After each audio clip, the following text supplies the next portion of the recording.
Hello friends, नमस्कार। जय जगन्नाथ। आज आम सागर ये रेसिपीटी को प्रस्तुत करवा।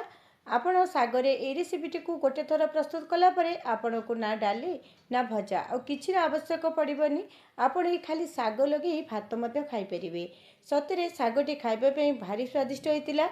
आपण मैंने गोटे थर रेसिपी को निश्चय घरे ट्राए करूँ। पुणी बिना पियाज रसुण जेकोसी वर्षा बारे आपको बनई पारे।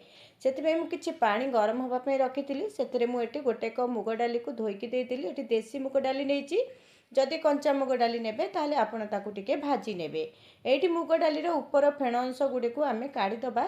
काढ़ीदेला आवश्यक अनुसार आम ए लुण आ हलदी देदबा।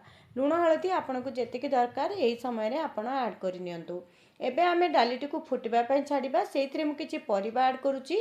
परिवार मुझे आलू बैगण बीन्स आ कखारू सारू आपण परिवार अनुसार सदस्य अनुसार आपड़ ये कम बेसी परिवा आड करें।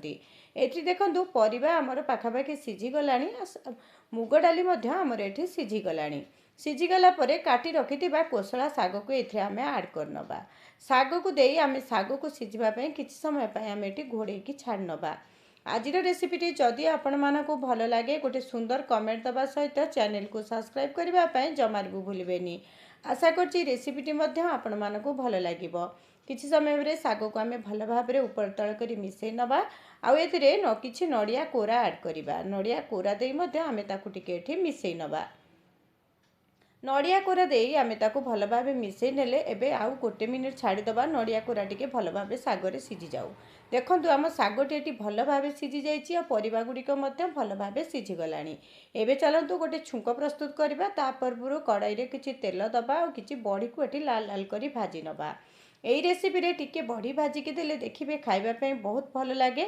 जदि नाड़ी बड़ी आपण मान पाखे थी ताहले आपण को आड करेंगे से आहरी खाइबापी भल लगे।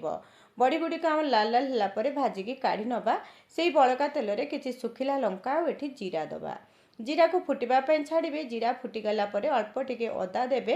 तापर अल्प टिके आम ये हिंगु दबा। पूरा मंदिर परी बास्ना आसवा। आपण गोटे थर ये रेसिपी को ट्राए करूँ। बहुत सहज और कम समय प्रस्तुत हो।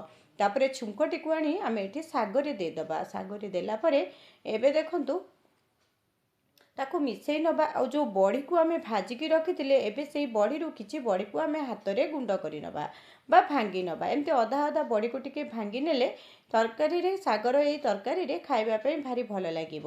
एबे आम से बड़ी को दे ताकू मध्य टिके मिसई नबा। आ गोटे मिनिट खंडे आम याकू भल भाव मिसईकी आउ टिके समय फुटई नबा।